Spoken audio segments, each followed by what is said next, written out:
I want to show you some reporting that is an example of why morally, logistically, pragmatically, I'm against the death penalty.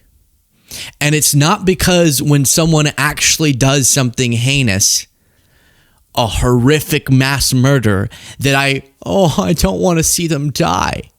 There are plenty of people that I personally would love to kill because they killed a bunch of people. Like, you know what I mean?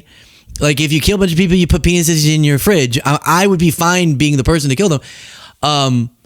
That I don't think, regardless of that, I should say, we shouldn't have a death penalty. And here's an example of why. And then I'll give you the 3 points, principally, for being against the death penalty. ABC News, Tommy Lee Walker exonerated 70 years after execution. So he was executed by the state for rape and murder of Venice Parker. And he's now been exonerated. And he was just 19. He could have lived a whole life.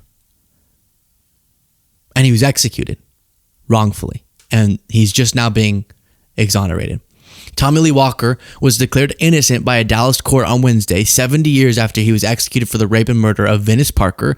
The court said his 1954 conviction and 1956 execution were profound miscarriages of justice. Walker, a black man who was 19 years old at the time of his conviction, was found guilty in the rape and murder of Parker, a white woman who was killed in 1953 near Dallas Love Field Airport. And so this is kind of a two-pronged story. You have this is why you don't do executions by the state,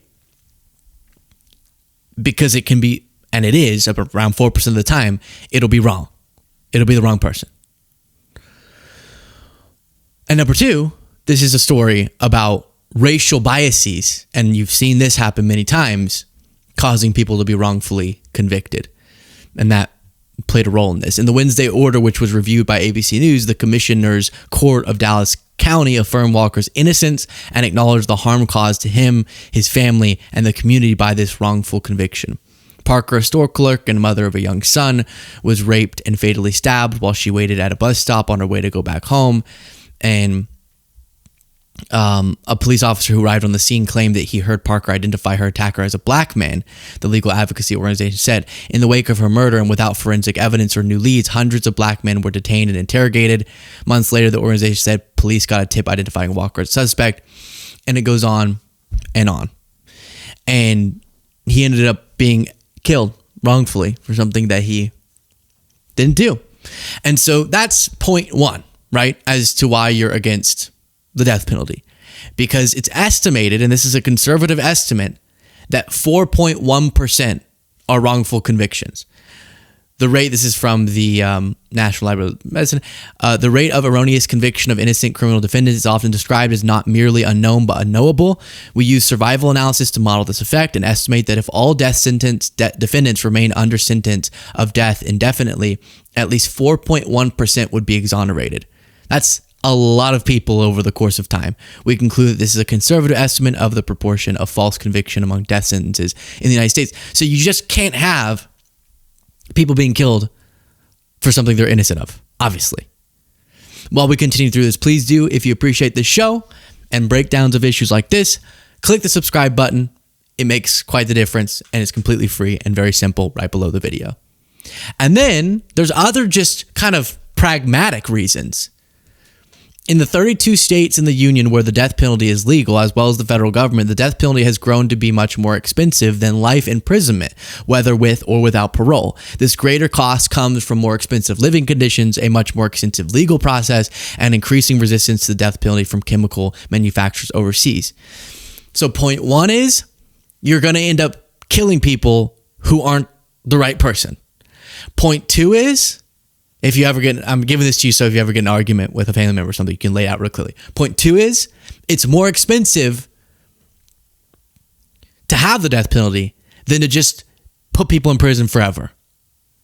So we're wasting money for the show of killing them. And then point three, and a lot of people disagree on this, but this seems like really clear to me.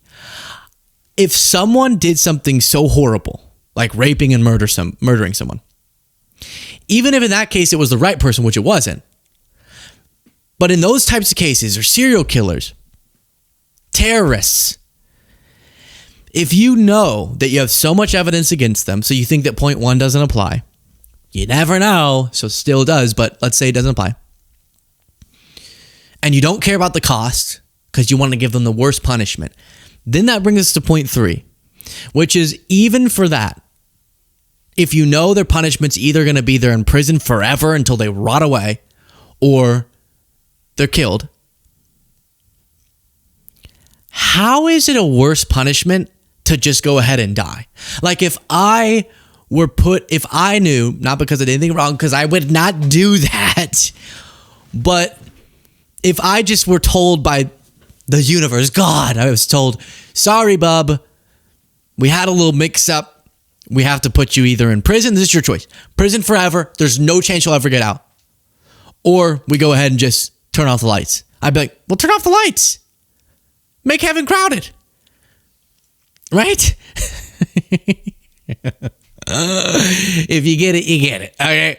I'd say turn off the lights because I would much rather just like whatever happens after. It's not that. Let's not get into a whole discussion about that. Whatever happens after. I'd rather that than just sitting in a prison cell forever. I think it's a worse punishment to go, you know you're never going to get out. You are never going to get out. It's not a great sitch in here. And I also think we need to improve our prisons, but you get the point. And you're going to have to be in here and pay for what you did for the rest of your life. Instead of you pay for what you did for a few years as the legal proceedings go on, and then you can just go to sleep. No, I want you to be punished as long as possible.